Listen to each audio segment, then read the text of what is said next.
Igual y también nos acompaña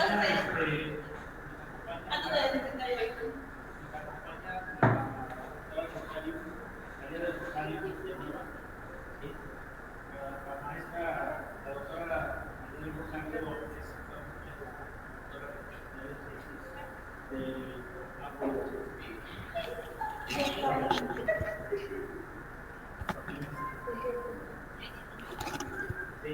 también está con nosotros, bueno, estoy programa, y le tenemos a nuestra querida Belén, que ella sea la que modere, la actividad. ¿Sí? Les vamos a explicar cómo va a funcionar. Este es una clase, es un conversatorio que vamos a hacer tres chicos. ¿Sí? Vamos a compartir algunas experiencias que hemos tenido con docentes en el aula. La idea es que estos nuevos conversatorios que ustedes también participen, opinen. También se vale que ustedes tengan cosas que se van a observar. Y se va a incorporar en unos momentos la directora general de la escuela.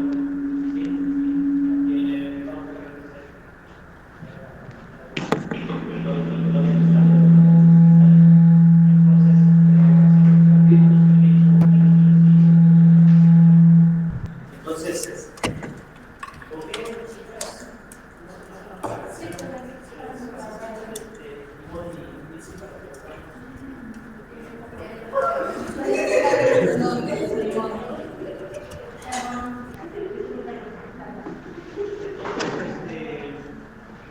me gustaría, no sé,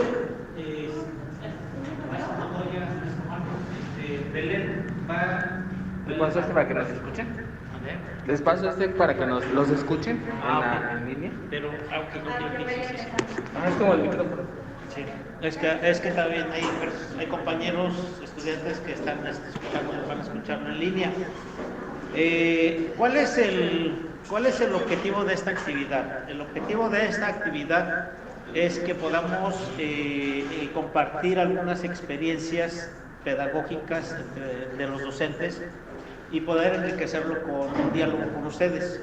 Si tienen alguna pregunta, la dinámica consistiría en que cada docente va a participar con 10 minutos, bueno, tienen 10 minutos máximo, ¿sí?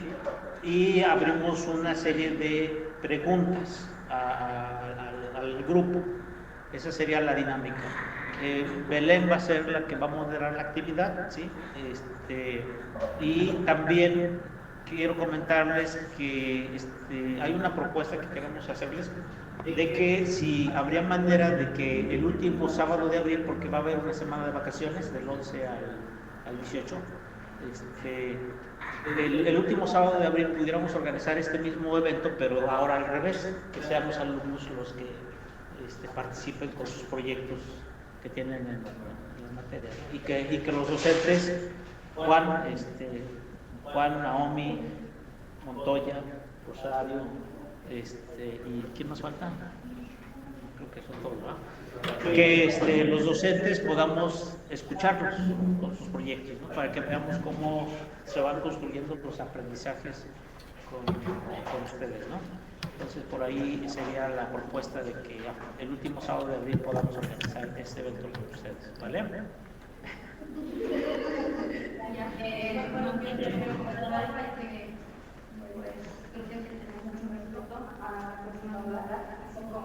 Pues nos gusta que nos respeten a nosotros cuando hablamos, y les pasé unos papelitos para que pues puedan ir fabricando sus preguntas, y ya a la hora que se vaya a hacer, pues que se terminen sus 10 minutos de exposición, pasamos a la serie de preguntas.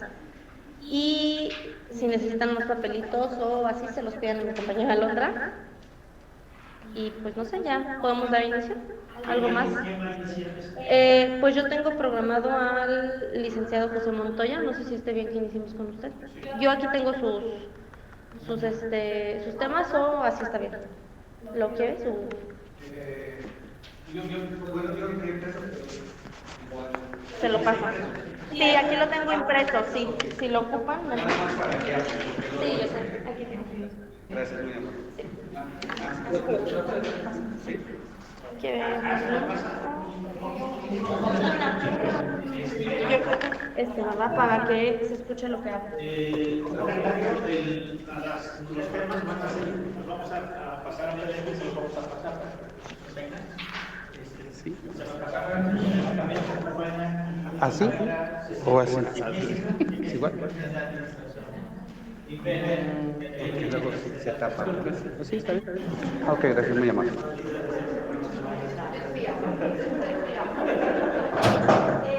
pregunta, si alguien tiene algún problema en que en algún caso alguien que le llame la atención del tema pueda grabarlo, ¿alguien tiene algún problema?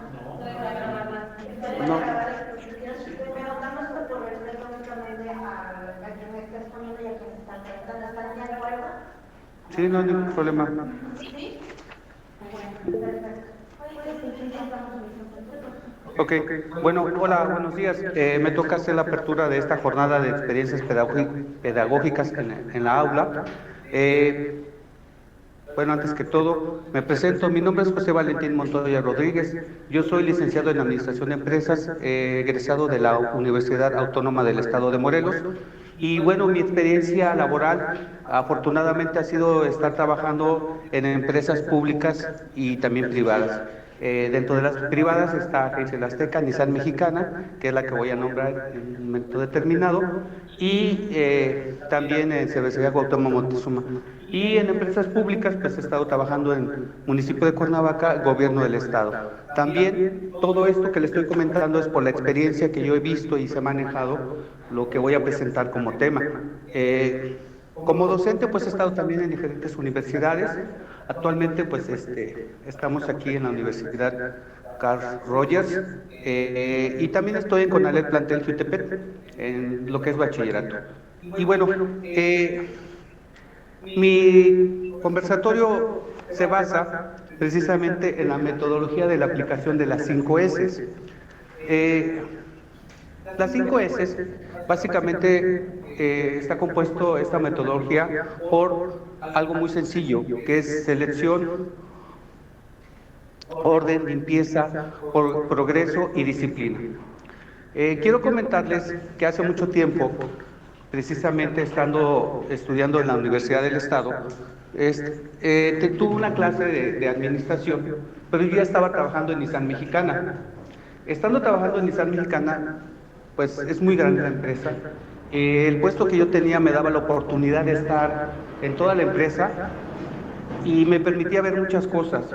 Estando en la clase de la universidad, el profesor habla de un cambio de comportamiento de las personas a través de una teoría que es, en este caso, de Elton Mayo, el cual en una empresa que se llama Western Electric, ubicada en Howerton de Chicago, en 1932 aproximadamente, estaba realizando unos estudios de comportamiento humano, el cual seleccionó un grupo de personas, un grupo piloto, y lo separó de los demás trabajadores de esta empresa y dijo, voy a hacer algunos cambios.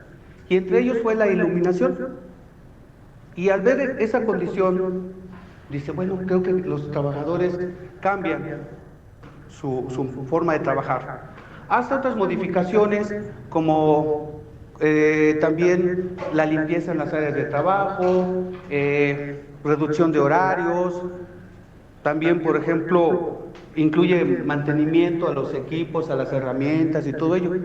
Para este grupo que fue seleccionado se muestra un comportamiento diferente y ese comportamiento se ve reflejado en la productividad de los trabajadores.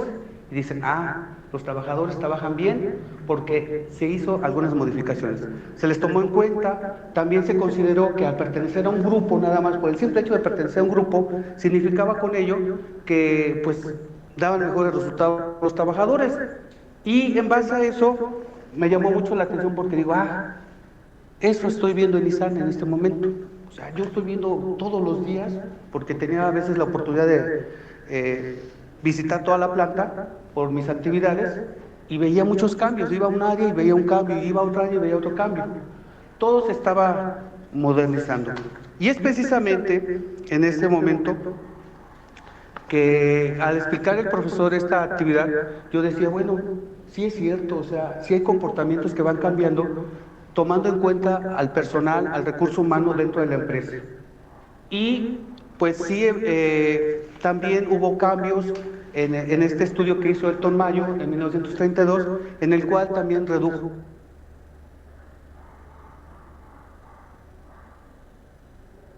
la productividad de la empresa. Esta teoría finalmente hace que Elton Mayo diga que pues hay que tomar en cuenta a las personas, pero muchas veces es en el trato quizás, pero lo hemos visto también que en las condiciones de trabajo también se deben de tomar en cuenta. Nissan Mexicana, precisamente en 1988, es una de las empresas que empieza a liderar el mercado a nivel nacional. Antes era Volkswagen, General Motors, Chrysler, Ford. Eran las empresas que estaban vendiendo más autos y en el mercado pues eran los primeros lugares. Nissan Mexicana logra tener el primer lugar, logra ser 3 años líder en el mercado, pero en ese momento también implementa un departamento que se llama Gemba Canry, el cual establece varias metodologías y entre ellas las 5 S. Es un método muy sencillo que ellos trabajaron con todo el personal que se involucra, desde el director general hasta los gerentes, hasta los supervisores, jefes de departamento, trabajadores. Es una cultura organizacional que se implementa, que se implanta dentro de esta organización que le permite hacer mejoras día con día. Esta metodología sencilla de las 5 S básicamente trata de lo siguiente. El primer principio de esta metodología es la selección. ¿Qué significa la selección en esta metodología? Que hay que elegir qué cosas deben de estar en mi área y qué cosas no pertenecen a mi área. Así de sencillo. Pero para ello obviamente tenemos que tener conocimiento de causa. Posteriormente tenemos otro principio que se llama orden. El orden, cada cosa en su lugar. Sí, en muchos lugares hemos visto que hay cosas correspondientes. Posteriormente tenemos otro que es la limpieza, que es muy importante. ¿Sí? La limpieza pues simplemente es tener limpio todos los lugares de trabajo, equipos, instalaciones, herramientas, todo debe estar limpio. Finalmente, bueno, tenemos otros dos, que en este caso sería lo de progreso. ¿Progreso qué significa? Que al aplicar los 3 principios que mencioné, selección, orden y limpieza, va a existir una mejora. Lo que yo les comentaba cuando yo estaba, por ejemplo, bueno, siempre que estaba en Islam, todos los días, sí había mejoras en el departamento, pero siempre había, ¿sí? De tal manera que, pues, ya todos los trabajadores, todas las personas estaban en esa idea de trabajar, y entonces había progreso en cada área, día con día. Finalmente, la disciplina, que es otro principio, y ese principio de disciplina es que todos cumplan con las reglas, con las normas establecidas, que va a permitir que se lleve a cabo esta metodología. Estos principios tan sencillos son aplicables en varias empresas. De hecho, Toyota fue la que inició esta parte, ¿sí? Como 5 S hace muchos años. Esto permite que, pues, digan, bueno, es una empresa industrial de transformación, pues dicen, bueno, ¿y qué tiene que ver con la educación? Y bueno, hablando del comportamiento de los trabajadores, hablando también de esta metodología de las 5 S, es aplicable también en la educación. ¿Por qué? Porque dentro de la educación consideramos que existen algunas cosas que podemos tomar en cuenta en los principios. Primeramente, nosotros como profesores, como alumnos, necesitamos un lugar adecuado para poder aprender, ¿sí? Muchas veces nos desmotiva un lugar que encontramos no agradable, no bonito, no confortable, no con las condiciones adecuadas, con las herramientas, los equipos, a las instalaciones. Entonces, el alumno se siente mal, no es adecuado. A veces llegan a lo mejor a una institución algunos alumnos, y estos alumnos pues dicen, bueno, pues sí me gusta aquí, pero como que hay algo que no. Y entonces eso desmotiva al alumno. O también yo he visto, me ha tocado también vivirlo, dar clases como profesor en un lugar muy pequeño, con techo de lámina metálica, con calor, con poco espacio, ¿sí? Con butacas que no sirven, que de repente a mí me ha tocado que me he cortado, ¿sí? En este caso. Entonces, eso es lo que tenemos que hacer, implementar unas 5 S en la educación, en el ámbito educativo, en el sistema educativo, ¿sí? Y bueno, esto, por ejemplo, pudiéramos hablar de un salón. ¿Qué te parecería que hubiera un salón limpio, agradable, que oliera a limpio precisamente, ¿sí? Que las butacas estuvieran bien alineadas, bien ordenadas, limpias, ¿sí? Estamos hablando del principio, en este caso, por ejemplo, bueno, más que nada, hablaría de orden primeramente, de selección, perdón. Vamos a hablar de selección, en donde diga, a ver, estas butacas sí sirven y estas no sirven, ¿sí? Ustedes quizás han visto algo parecido en un salón de clases. Entonces, hay que ver que las que no sirven, pues ya no deben de estar en el salón de clases, deben de estar en otro lugar y además, ¿por qué no decirlo? Repararlas, ¿sí? Las butacas, por ejemplo, también deben de tener la misma forma o las mismas condiciones, ¿sí? Porque a veces hay butacas que no están estandarizadas, son diferentes, ¿sí? Tener, por ejemplo, en el salón de clases el borrador, el pizarrón adecuado, ¿sí? Porque a veces también me ha tocado estar trabajando con un salón que tengo que cargarlo para estar escribiendo, ¿sí? Porque está descolgado, digamos, ¿no? En este caso. O también, por ejemplo, marcadores que no pintan, ¿no? No pintan y pues ese ya no debe estar ahí, ¿sí? Tenemos también el orden, cada cosa en su lugar. Las butacas ordenadas, el cesto de basura en su lugar, porque luego está en otra parte, el escritorio del profesor también en su lugar. Aquí en la escuela, las instalaciones también, por ejemplo, que luego encontramos cosas que no están están en un pasillo, están en el jardín, están en las instalaciones. Por ejemplo, también podemos encontrar que hay cosas que, por ejemplo, una escoba, una cubeta o algo de limpieza está en otro lugar menos en el que debe de estar. Y la limpieza, ¿cómo nos gustaría que estuviera cuando llegáramos al salón de clases?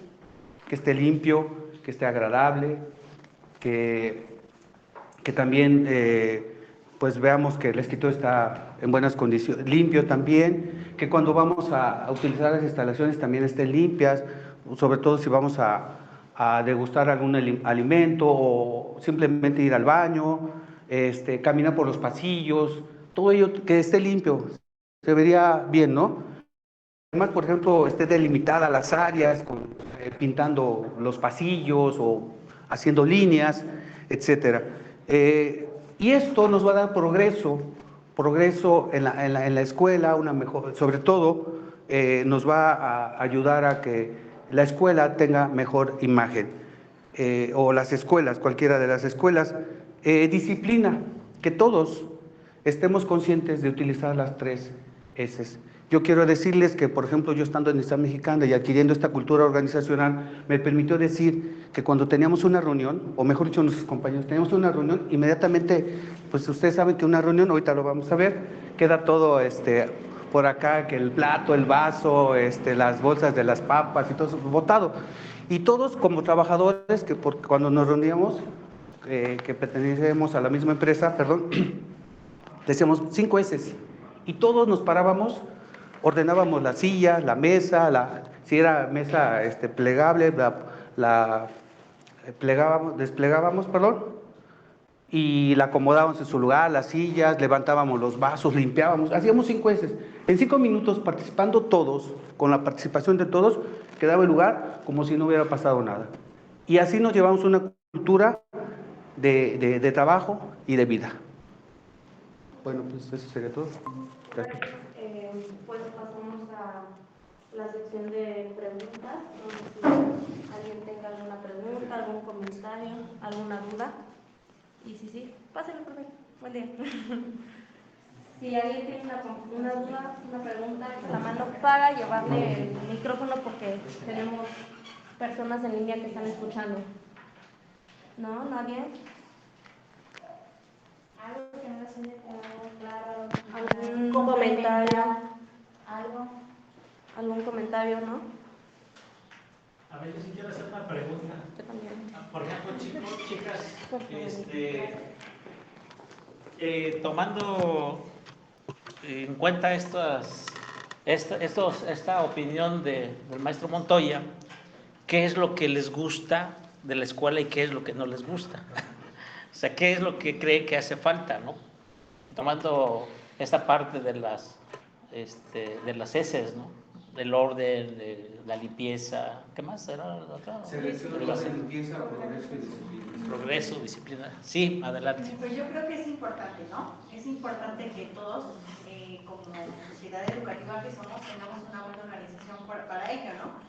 Para tener un ambiente pues bonito, agradable, que sea íntegro para todos y que todos nos sintamos a gusto, ¿no? Yo creo que todo comienza desde casa, ¿no? Nuestros hábitos que tenemos día con día, yo creo que igual los tenemos que desempeñar aquí como institución o como personas pues, que integramos, ¿no? Esta sociedad educativa. Entonces sí es importante, nos gusta, sí, a veces muchos decimos sí nos gusta, pero no hacemos nada para cambiarlo.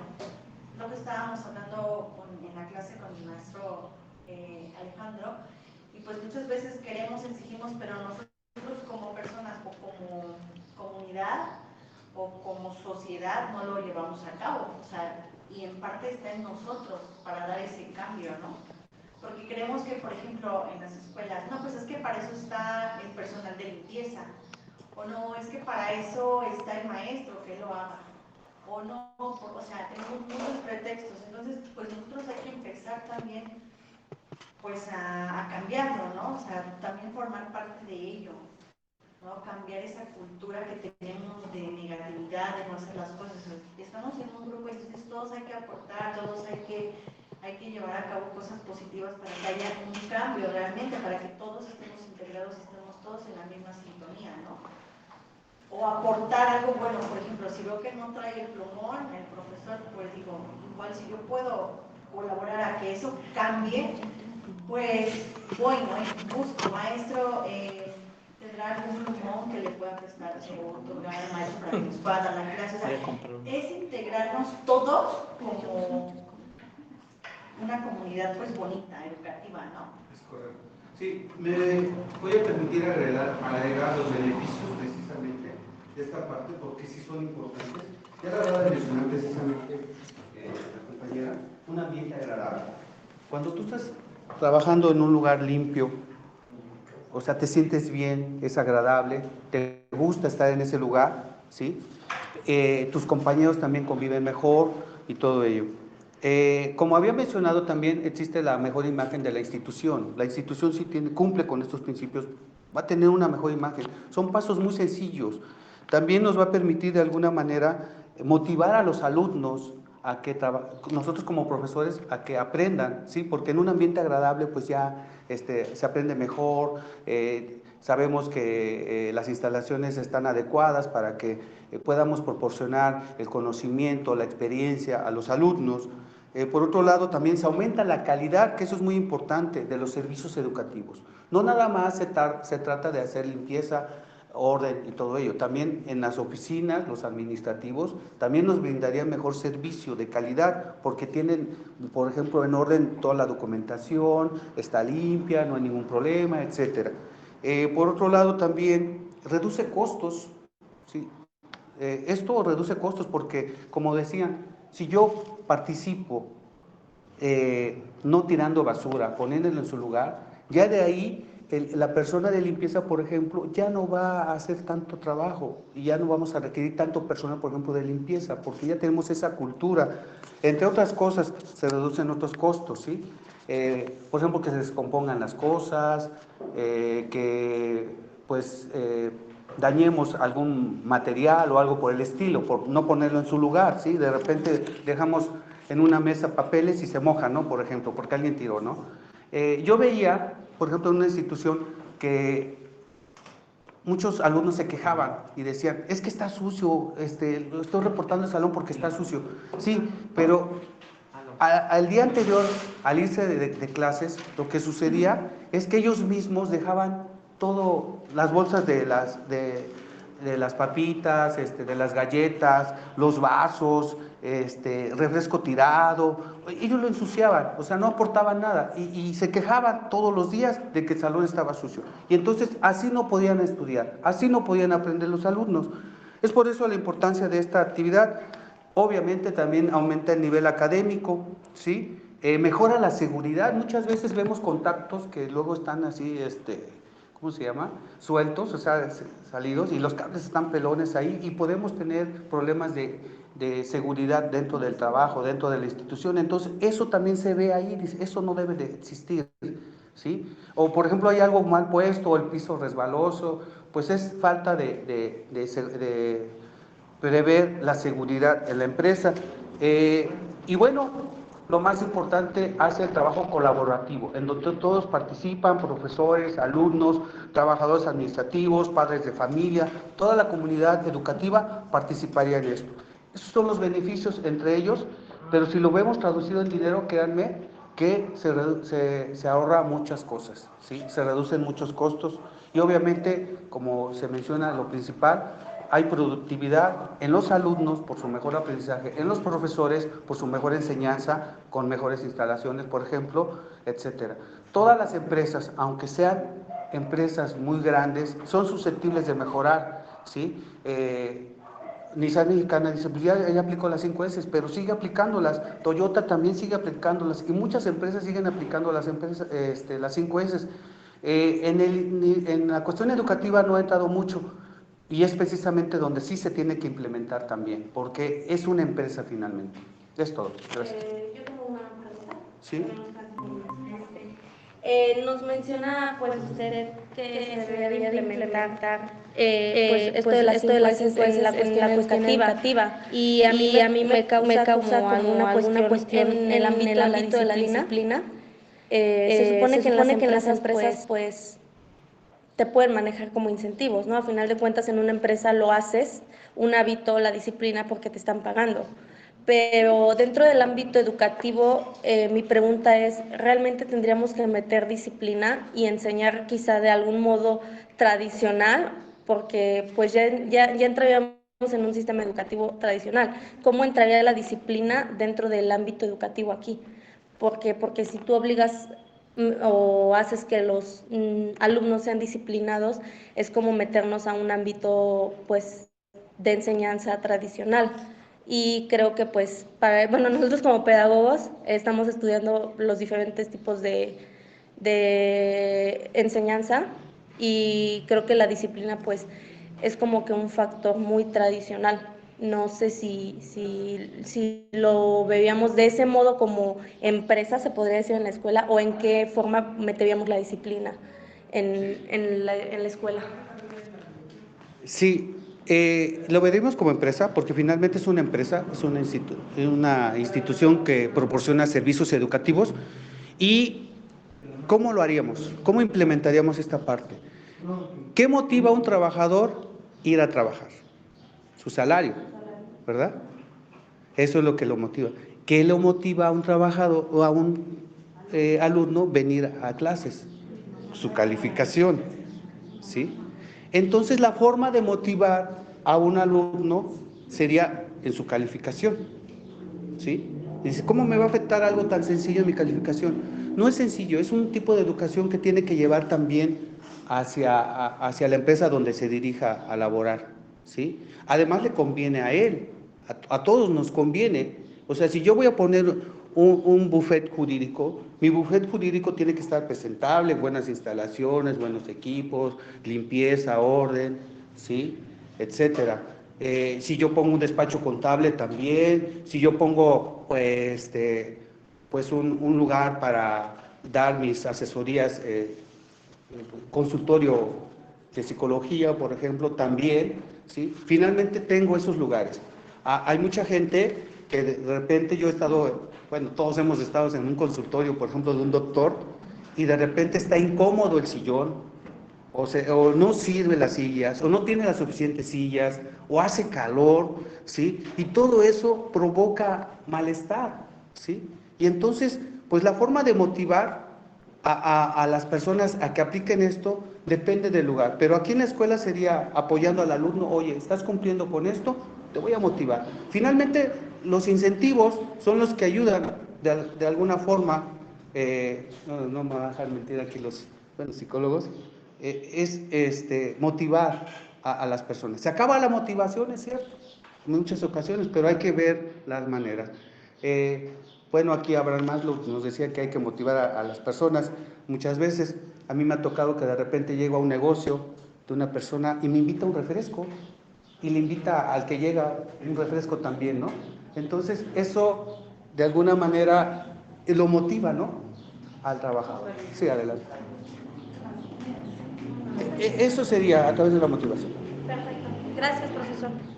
Pues creo que ya nadie tiene dudas, bueno, preguntas, y pues se nos acabó el tiempo con usted. Creo que pues hay que agradecer al profesor por su participación.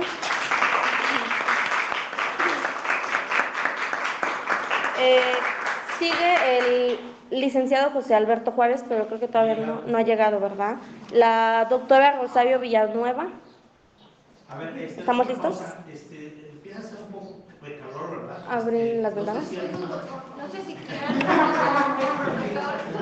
hace mucho ruido?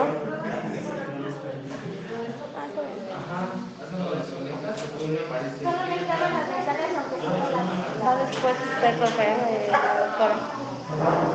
¿Sí, está bien?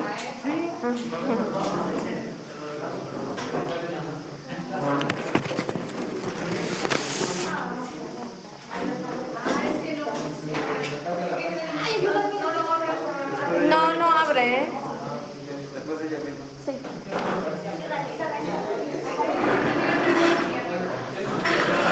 ¿No vas a hablar?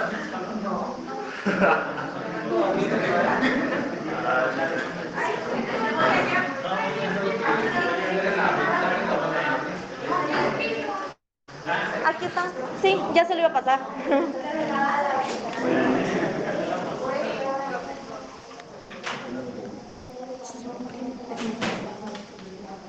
¿Se lo paso de una vez?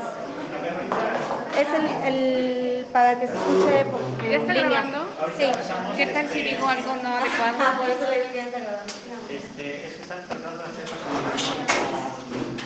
Todavía no está grabando, pero tal vez se preocupe. Es que están intentando conectarse para enlazar a estudiantes que quieren. Entonces no digo nada. ¿O? Oye, está bien. Qué bueno. Damos por concluido la sesión. Vamos por los tamales. ¿Alguien quiere más? Sí. de tamales van a hacer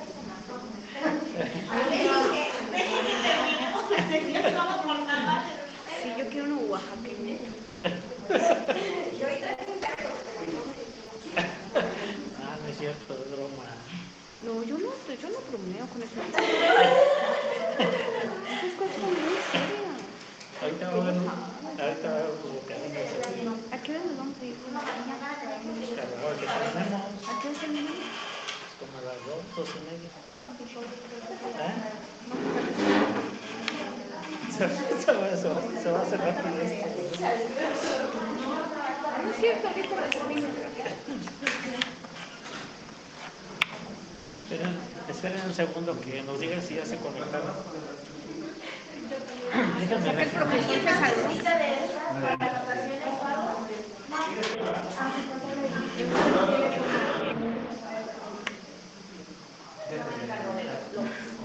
Hola, buenos días.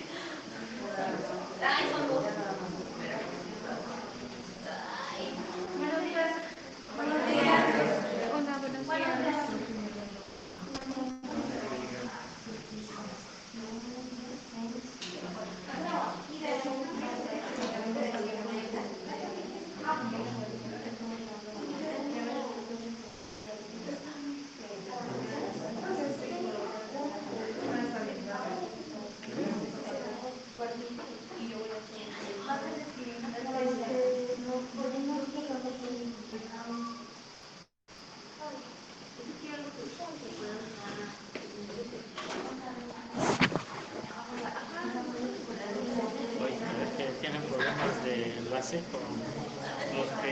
queriendo a conectarse. O sea que no voy a repetir. No, no, es que Gama invitó a otros estudiantes, pero les están pidiendo el enlace. Ah, ok. Siempre es un gratis el Rappi. Voy a pedir unas donitas de la Cristo.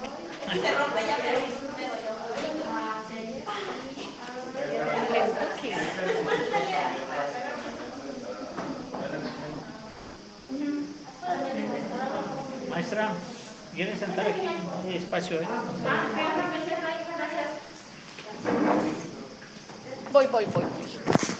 Yo bien malvada, abarco todo. Ahí estoy.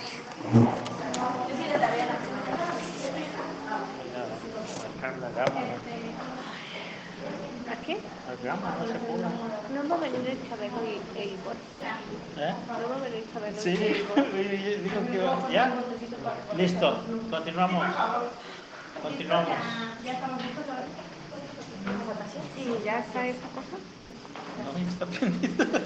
Como guste, doctora, sentada, parada. Sentada. Acostada también se vale, no se preocupe. Ok. Bueno, pues, siguiente va a estar la doctora Rosario Villanueva. Gracias. Buenos días a todos. Yo prefiero quedarme aquí, siento que para entrar en un ambiente de mayor confianza, ¿no?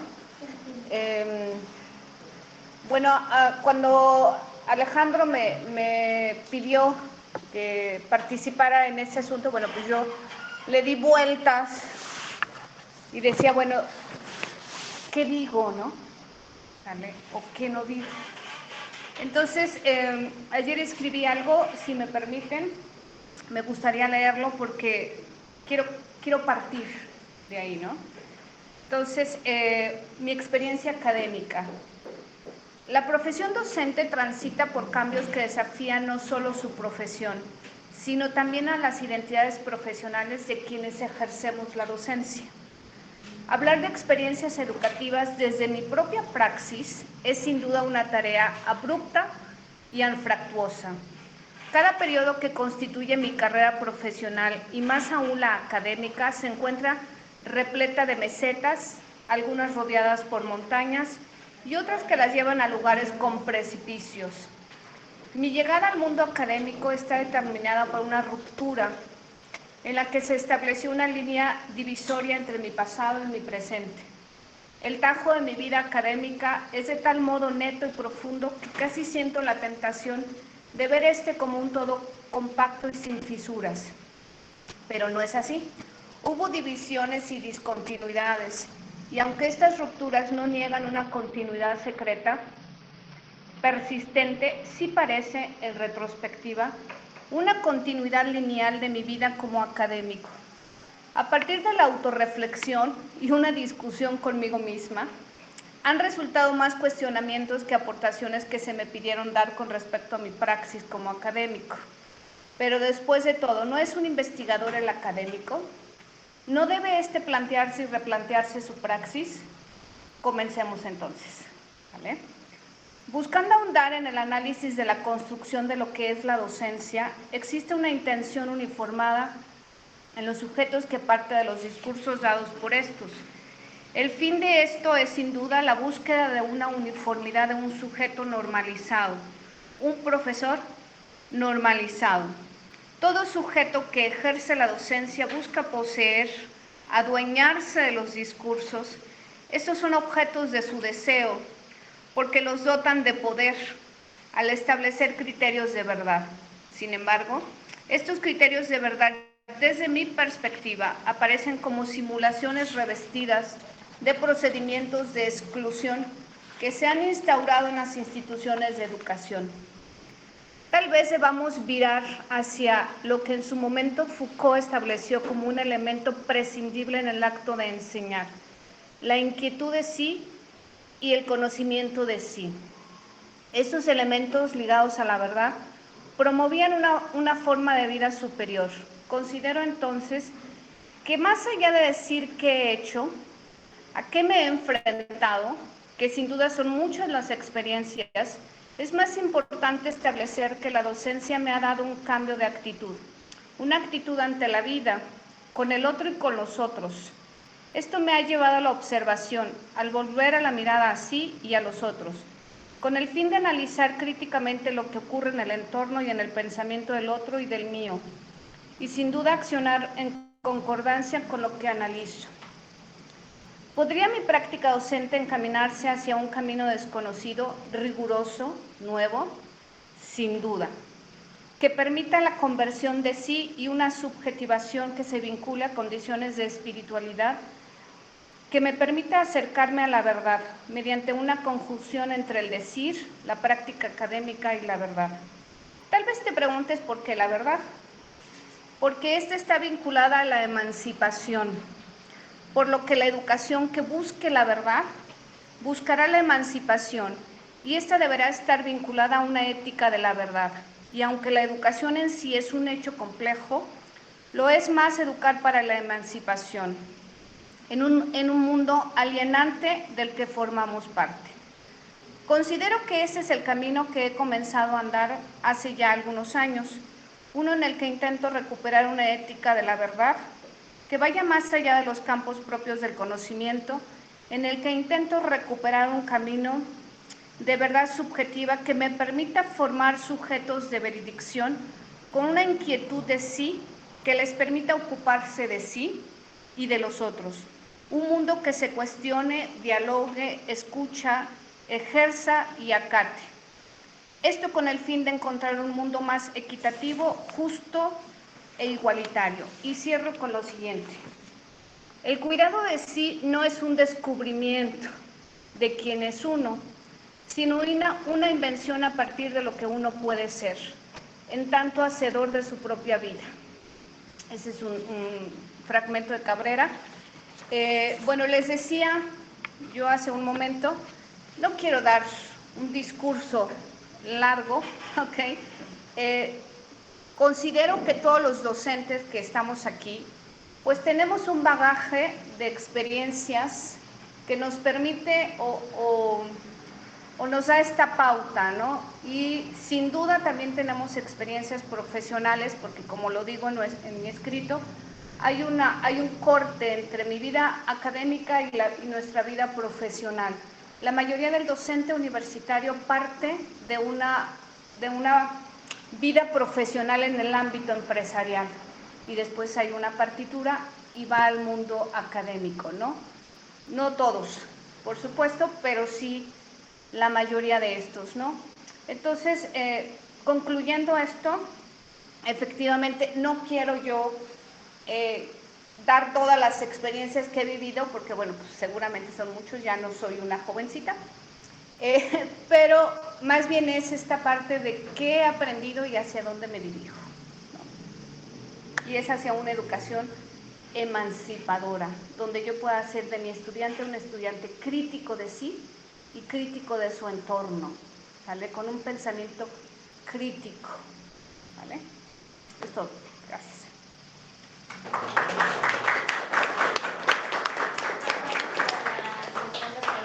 ¿Alguna duda, alguna cuestión, algo que no les haya quedado claro en general? Siempre dejo a mis alumnos así. Nunca me retiro. Bueno. ¿Alguien que tenga alguna duda? ¿Alguien que quiera preguntarle algo a la psicóloga, por favor? Me quedé con la duda de esa división entre la parte académica y la parte profesional. ¿Tiene que ver con...? No escuché su formación. A lo mejor... Pero no la vi. Ok. No la vi. Pero sí, bueno, se las doy. Yo originalmente soy licenciada en Administración de Empresas. Tengo 2 especialidades, 2 maestrías, un doctorado en investigación. Las maestrías son por parte del TEC de Monterrey. El doctorado es un doctorado con CONACYT, el cual lo llevé a cabo la mitad en México y la mitad en Montreal. ¿Qué más? Pues soy investigadora desde hace ya algunos años. No tengo muchos años en la docencia, realmente yo trabajé en la empresa privada muchos años como gerente de recursos humanos. Y entonces, bueno, la docencia debo de tener unos 12 años, yo creo, 10, 12 años. De los cuales 4 no trabajé porque el Estado me mantuvo, porque estuve en un doctorado con ACIT. Sí, yo creo que de ahí, ¿no? Por ahí, a lo mejor no sé si a los demás, pero pues de ahí se viene, ¿no? El origen, esa parte de estar en la empresa. Ajá, Y luego la otra parte, exacto, ¿no? Gracias. Hay una línea divisoria, Sí, ¿no? sí, sí. Que rompe. Sí. Ujú. Gracias. ¿Alguien más? ¿Allá? Sí. Ahí tienen el micrófono. A mí me gustaría preguntarle a la doctora Rosario, ¿qué le recomienda en su experiencia profesional a estos jóvenes, a estas chicas que están estudiando la carrera de pedagogía? O sea, es decir, ¿qué se puede hacer en el futuro mediato? No inmediato, mediato. Ay, híjole. ¿Te digo la parte romántica o la verdad? Bueno, Freud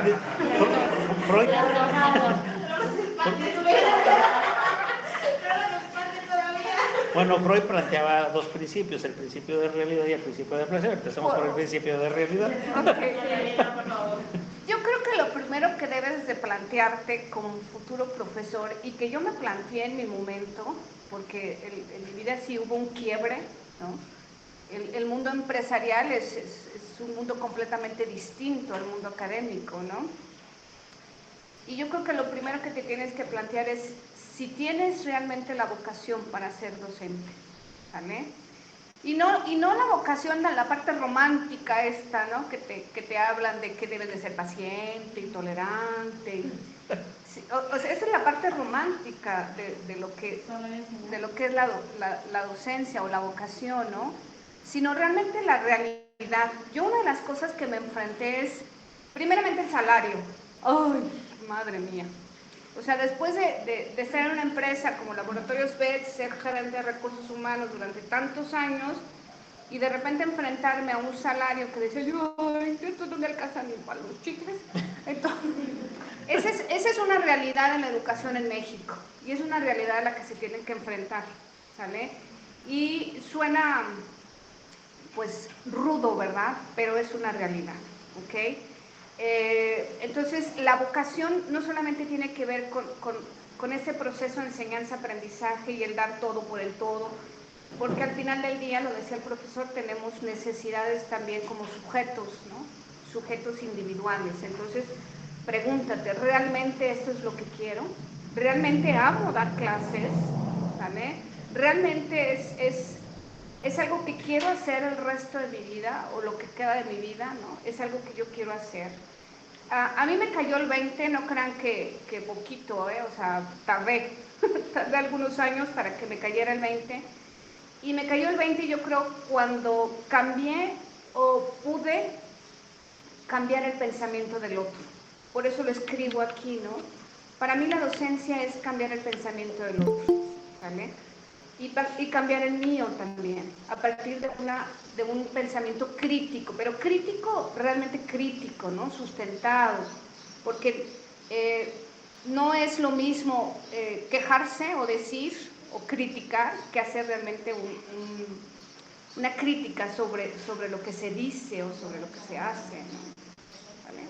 Creo que esa es como mi consejo. ¿Vale? Sí, adelante. Perdón. En relación a lo que habla que educar para la emancipación, ¿se refiere a que los futuros profesionistas pudieran ser autónomos? ¿Qué entendemos por emancipación? ¿Qué es emancipación, alumno mío? ¿Él fue mi alumno? A ver. ¿Qué es emancipación? También Gama fue mi alumno, a ver. Liberarse de las ataduras. Correcto, eso es emancipar. Emancipar es liberarte de esos cánones establecidos en la educación, ¿no?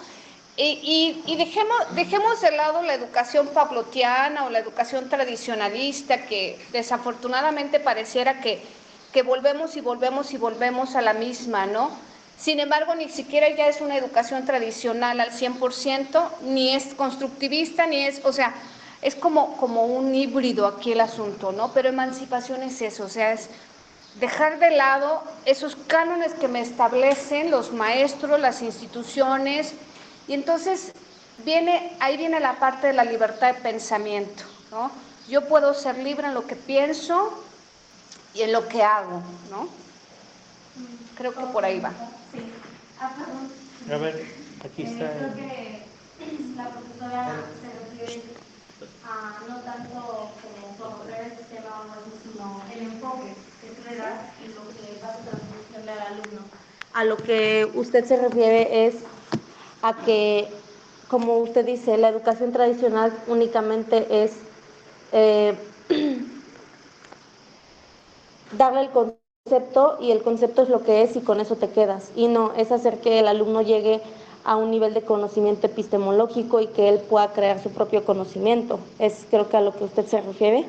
Y creo que esto parte, sí, y creo que esta parte es hacer que el alumno utilice la lógica, llegue a razonamiento y creo que todo esto es siempre desde el enfoque como docente. O sea, yo como docente no es que yo no quiera seguir el sistema o lo que les tenga que enseñar, sino cómo se los voy a enseñar. Sí, no sé, creo que ese es mi punto de vista desde lo que usted está comentando y creo que coincido mucho con usted. Ese es el objetivo de todo docente, el hacer de tu estudiante un crítico del otro y de sí. Por eso lo pongo aquí, ¿no? O sea, es crítico de ti, también del otro. Porque es muy padre criticar al otro, pero critica a partir de ti. Pero también hay otra cosa importante, y eso sí me gustaría recalcarlo, se lo digo a mis alumnos, y aquí hay dos de mis exalumnos que lo saben. El criticar o el decir u objetar lo que el otro dice debe estar sustentado, porque si algo sucede es que la ignorancia es atrevida, señores, y siempre lo he dicho. Cuando nosotros ignoramos algo sobre algo, tendemos a emitir un juicio, ¿sale? Pero es un juicio basado desde mi percepción, desde lo que yo creo, ¿sale? Y está basado en mi ignorancia, y eso es lo peor que podemos hacer. O sea, si vas a hacer una crítica de un estudiante, de un profesor, de un autor, es porque tienes, les digo yo a los estudiantes de investigación, si a mí me dices que el gato es negro es porque me estás enseñando los pelos en la mano, si no, no me digas que el gato es negro, ¿sale? Y aún así, cuando los tenga aquí, los voy a ver, ¿ok? No es solo porque es ignorancia, ¿sale? Y la ignorancia, señores, es atrevida, ¿sale? Así es. Entonces no seamos ignorantes, mejor. Sí, porque luego hay pelos negros que son... Con matices gris, claro, por eso los tengo que ver.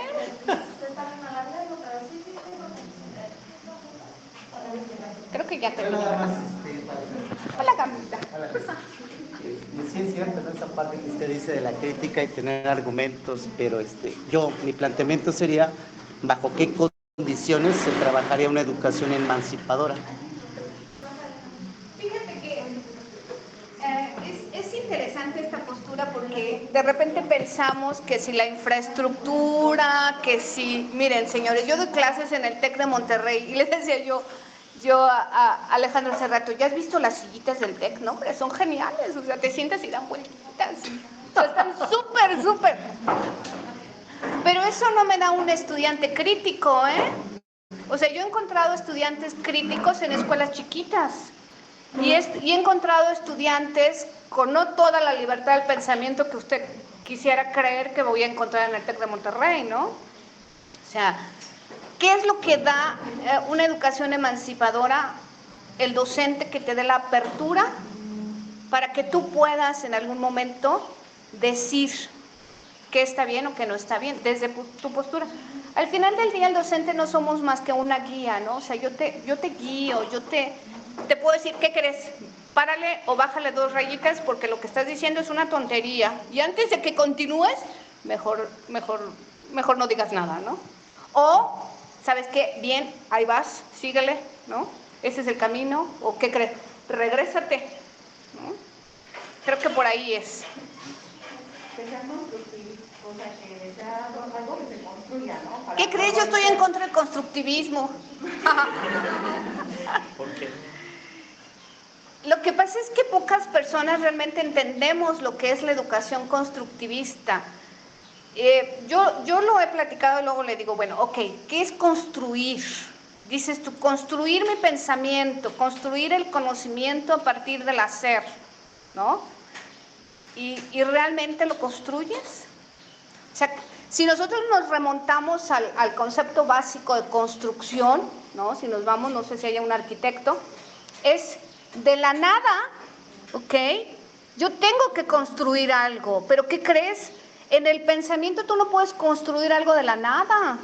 Tienes que depender de ciertos conocimientos para... Exacto, hay un andamiaje, lo decía Vygotsky, ¿no? Hay un andamiaje que te permite construir a partir de ese andamiaje que tienes.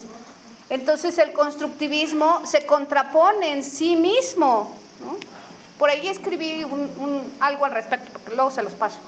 Pero tiene que ver con esta contraposición. Me dice construir el conocimiento, pero construir significa hacer algo de la nada. Yo no puedo hacer nada de la nada, sino, sobre todo en el ámbito del pensamiento. O sea, no hay nada que no se haya pensado ya. Entonces, ¿cómo voy a construir de la nada? Ay, yo pensé que ya nadie me iba a preguntar. No se preocupe, no es pregunta. Es en general, abonando a lo que decía, por ejemplo, la maestra, me hacía pensar justamente en esta parte de la emancipación educativa, ¿no? Y es que nuestro propósito como docentes de universidad, chicos, no es decirles cómo deben de pensar, sino dejarlos pensar. Y es nuestro principal propósito. Y de ahí viene el crear en ustedes esta parte de su propio criterio. De decir, ok, el maestro está diciendo esto, mi compañero está diciendo esto, pero yo opino esto. Ese es nuestro propósito, ¿ok? Que ustedes, que se siembren en ustedes esa finalidad de decir, yo tengo mi propia opinión, ¿ok? Venimos muy acostumbrados de que en primaria, secundaria, preparatoria, nos dicen las cosas son así, y así son. Y no le puedes debatir al maestro, porque incluso si le debates al maestro a veces se enoja. Aquí no, chicos. Aquí llegamos a un punto en el que es permitible escucharlos a ustedes, que escuchen ustedes al maestro y que ustedes se hagan de su propia forma de pensar. Esa parte de lo bonito también de las ciencias sociales. Veo aquí que tenemos docencia, tenemos psicología, tenemos derecho. Es lo bello de esa área, del conocimiento, que te dice, todo el tiempo estamos evolucionando. Y a lo mejor lo que te enseño hoy, mañana ya no va a ser, mañana va a ser diferente, porque cambiamos, ¿ok? Y nuestras formas de pensar, nuestras formas de vivir cambian. Y es de ahí, de donde no nos sirve de nada a nosotros enseñarle que las cosas se hacen de una forma, porque a lo mejor mañana se van a hacer diferente, pero nos corresponde a nosotros como docentes enseñarles cómo empiezan a hacerse las cosas para que de ahí ustedes comiencen a construir, se puede decir. Les damos el andamiaje, ¿ok? Entonces, eso es todo, chicos. Fíjate que yo quisiera releerles algo que escribí y creo que con eso confirmo lo que está diciendo aquí la maestra. Y entonces yo les escribía, buscando ahondar en el análisis de la construcción de lo que es la docencia, existe una intención uniformada en los sujetos que parte de los discursos dados por estos. El fin de esto es sin duda la búsqueda de una uniformidad de un sujeto normalizado, un profesor normalizado. Todo sujeto que ejerce la docencia busca poseer, adueñarse de los discursos. Estos son objetos de sus deseos. ¿Por qué? Porque los dotan de poder al establecer criterios de verdad. El docente no es poseedor de la verdad, señores, no tenemos la panacea, no es cierto, ¿sale? Los docentes a veces somos los más mentirosos de todos, ¿vale? No creas, yo siempre les digo a mis estudiantes, no creas lo que yo te estoy diciendo, ¿sale? Si quieres realmente aprender, ve y busca lo que yo te digo, ¿sale? No te vayas con lo que yo solo te estoy diciendo. Si tú te vas con solo lo que yo te estoy diciendo, puedo decirte que Mickey Mouse, ¿sale? Se va a suicidar porque Minnie Mouse, ¿sale? Lo dejó por el pato Donald. Y entonces lo vas a creer como una verdad y te vas a ir con esa verdad. Imagínate, ¿sale? ¿Okay? Muchas gracias, doctora, por su participación. De nada. Ahora vamos a continuar con la participación del psicólogo Juan Manuel. No sé si me pueden pasar ¿Lo el pueden pasar por favor? teléfono para Claro.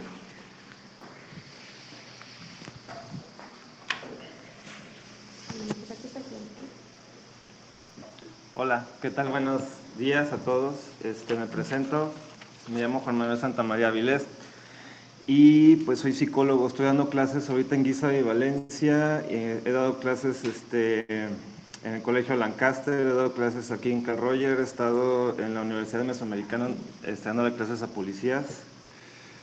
Y bueno, el tema que yo quiero impartirles el día de hoy es el de apoyo psicológico en el aula.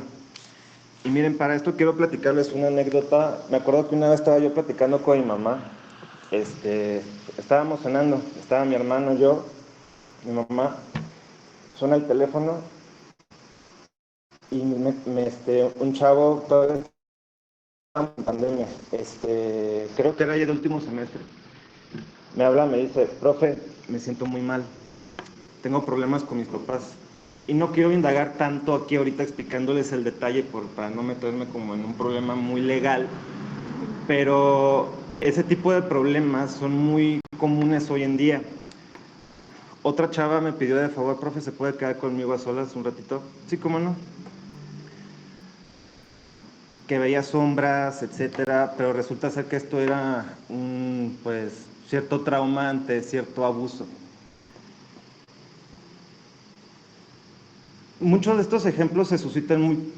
no sé por qué se abren muchísimo conmigo los chavos, no tengo así la más mínima idea por qué se identifican tanto, no sé. Y se me ocurrió exponer todo esto ante ustedes porque no sé si hay muchos docentes y yo sé que algún día les va a pasar que muchos chicos o chicas se identifican tanto con ustedes que ven a la figura paterna en ustedes. No sé si algún momento les ha pasado por algún momento. Al menos a mí sí, bastante. Y muchísimo. A veces es demasiada la carga que cargo yo de los demás porque sí son sucesos demasiado fuertes, pero me piden ayuda porque sus papás no les pueden brindar la ayuda de ir con otro psicólogo. Y nada más puedo brindar hasta donde yo puedo hacerlo, ¿no? Y así muchísimos otros ejemplos más. Aquí quiero mencionar y citar aquí a Melanie Klein, donde menciona la siguiente teoría.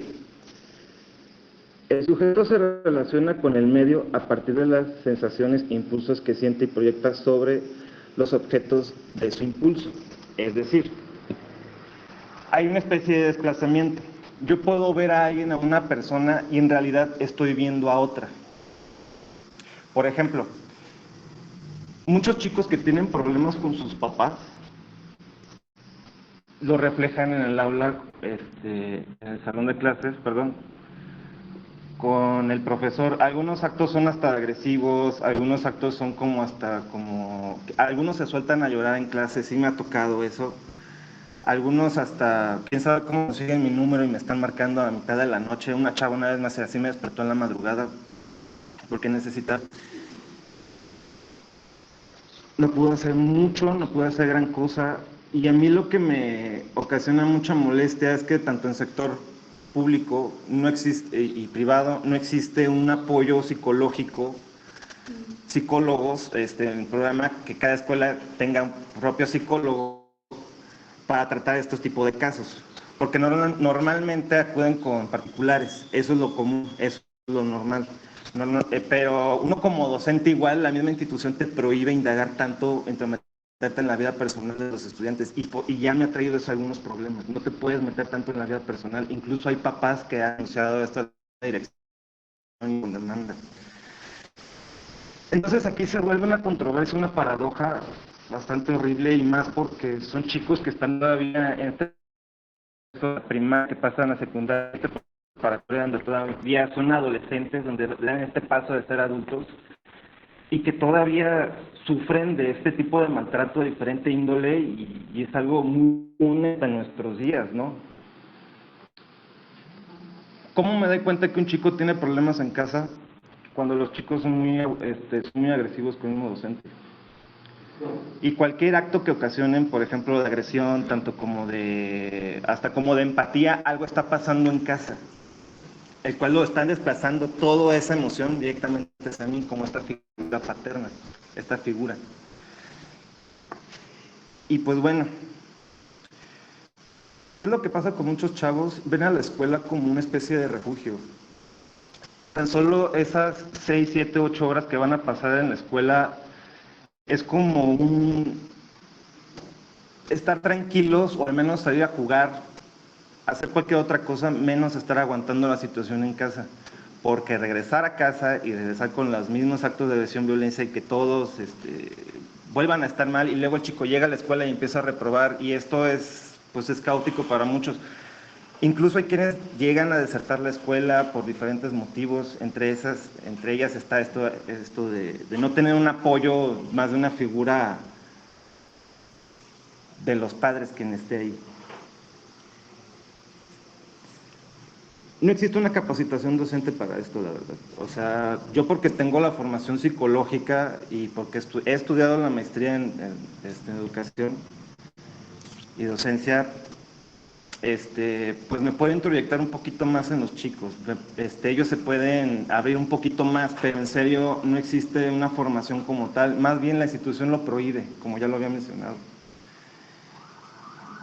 Y a ustedes, futuras aspirantes, chicas, a concursar para alguna plaza, trabajar en escuelas, trabajar con niños, se van a topar con problemas que no tienen ni idea de lo que existe en el mundo realmente. Se pueden topar hasta con abusos de menores de edad, se pueden topar hasta, con población de licencia misma. Y bueno, eso pues sería bien en total lo que tenía aquí escrito. Bueno, pues no sé si alguien tenga alguna pregunta, alguna participación. Sí, bueno. ¿Algún consejo que pueda darnos para sobrellevar ese tipo de...?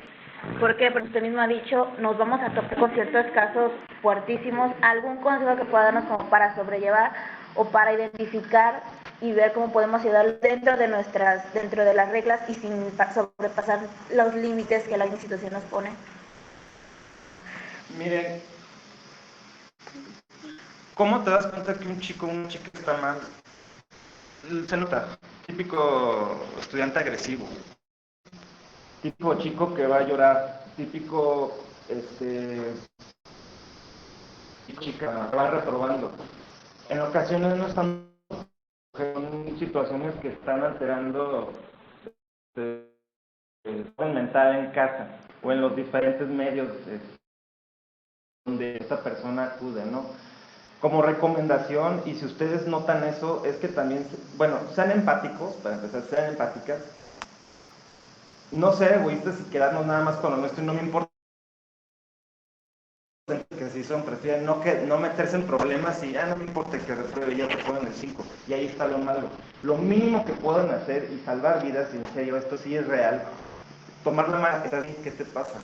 Con eso tienes como para ayudar y que no provoques un caos. En serio, yo se lo recomiendo. Y no lo traten, canalícenlo.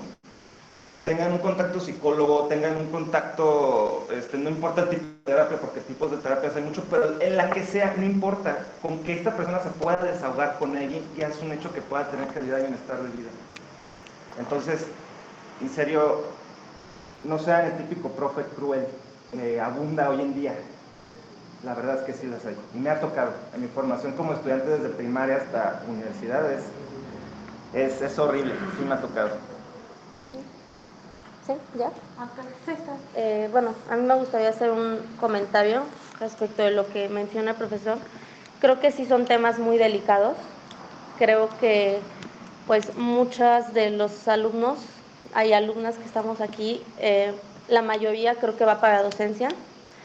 Y yo lo he mencionado, es un tema que me gusta mucho, pero me causa mucho conflicto también porque siempre he dicho que no existe una institución o una educación que te enseñe a identificar realmente este tipo de problemas. Es como yo creo que en una ocasión se lo mencioné al profesor Alejandro, le dije que el problema no eran los maestros, no eran los padres de familia, sino toda la sociedad mexicana. Entonces, es como poner un ejemplo, en China, en Japón, si un niño comete un delito o algo grave, pues me parece que también se le castiga a los papás, ¿no? Entonces estamos hablando que es desde el acompañamiento de la educación de los padres este tipo de problemas, y creo que es muy importante nosotros que nos estamos capacitando para docencia o para el área en la que nos queramos dedicar, que aprendamos muy bien pues también esta parte y estas etapas del desarrollo del individuo, del niño, y no tanto como para nosotros hacerlo de psicólogo, pero para poder aprender a detectar algún problema en nuestros alumnos y poder apoyarlos o canalizarlos y capacitarlos para pues que puedan salir adelante, porque como pues lo mencionaba, son temas muy delicados y a veces ni siquiera muestran que traen problemas, solo van a la escuela porque los obligan, o a lo mejor tú no sabes por lo que está pasando tu alumno y no te está poniendo atención en clases, y pues hay que saber también identificar. Digo, hay muchos que se quieren dedicar al área infantil y creo que es todavía muchísimo más complicado en esa parte, y hay que aprender bien pues todo el desarrollo del individuo, ¿no? Precisamente para esta situación, para poder detectar y apoyarlos debidamente, como mencionaba el profesor. No sé si alguien Ahora quiere otra participar. pregunta. ¿Hay algún modo de que en vez de que sea el niño problemático, lo manifieste de otra forma? Sí, o sea, todo es relativo, no existe una certeza como tal. Puede que sea el alumno más feliz y puede estar enfrente de ti, tal como pasó con este actor que se suicidó, como Robin Williams. ¿Quién se iba a imaginar que eso iba a suceder? A veces la depresión la ves de diferentes formas, todo lo contrario, es difícil. ¿Cómo te das cuenta? Porque ellos se acercan solos. No solamente conmigo, puede ser con otro docente, ellos lo exigen. ¿Cómo puede ser también típico niño que está jugando? Bueno, no más que jueguen, es muy relativo, es muy difícil de explicar en ocasiones. No sé, nadie es capaz de leer la mente. Te das cuenta en ocasiones cuando él lo pide, nada más. Yo quisiera que me permitieran, no sé si vas a... Es que ya estamos Yo sí quisiera agregar algo. Se los dije hace rato, ¿no? La ignorancia es atrevida. Y cuando nosotros ignoramos el papel del psicólogo y queremos hacer de psicólogo profesor, en lugar de ayudar al estudiante, perdón la expresión que voy a utilizar, pero no hay otra, le jodemos la vida. Eso es lo que hacemos. Entonces, si no tienes esa formación que te permita el acompañamiento psicológico del estudiante y canalizarlo a los lugares y con las personas correctas, pues mantén mejor tu distancia, ¿no? Yo le decía a Alejandro, yo creo que yo soy de los profesores esos crueles malvados, por eso yo doy solamente licenciatura, últimos semestres y posgrados, porque ya están adultos y ya no tengo nada que echar a perder. Pero ya están echados a perder, pero soy formadora de formadores, ¿no? O sea, formo a las siguientes generaciones de maestros. Entonces, no es lo mismo formar un pedagogo que formar un administrador. Yo al administrador le digo, lo máximo que puede pasar es que eches a perder tu negocio y lo lleves a la quiebra y pues ya, ni modo, ¿no? Pero ustedes, chicas, le pueden partir el esquema a un niño si no tienen el conocimiento que deben de tener para poder ayudar a un niño. en una situación como esa, ¿no? Y entonces canalizarlo. Si no sabes, mejor no te metas, ¿vale? Por eso, insisto, la ignorancia es atrevida, ¿ok? Yo ignoro, mejor no me meto, ¿no? Yo creo que al profesor se le acercan porque está joven, está guapetón, ¿verdad? Es psicólogo. A mí no se me acercan porque me tienen miedo, entonces, ¿verdad? Pero es normal, yo creo. Hay profesores que sienten, o más bien que emanan esa empatía, ¿no? ¿Sale? Y hay profesores que no la emanan, pero si no, eso no te hace ni mejor ni peor maestro, ¿eh? No se crean que el profesor que es amigo de todos los estudiantes es el mejor profesor, no es cierto, ¿ok? Ni el profesor gruñón como yo es el mejor tampoco. Pero sí, mejor, si lo ignoro, mejor me alejo. No vaya yo a partirle el esquema a un niño y entonces sí, como les digo, le jodiste la vida.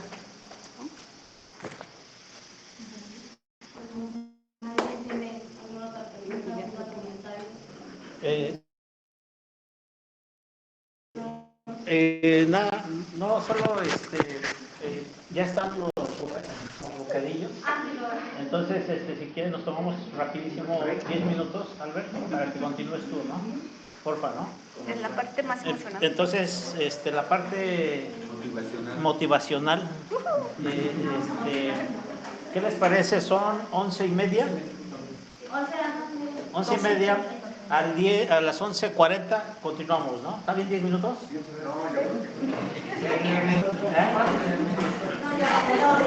Bueno, ¿cuántos minutos? 15 minutos, está bien. 15 minutos. No me restrinja. No, hay que poner disciplina, porque luego voy a cargar, sí. 15 minutos.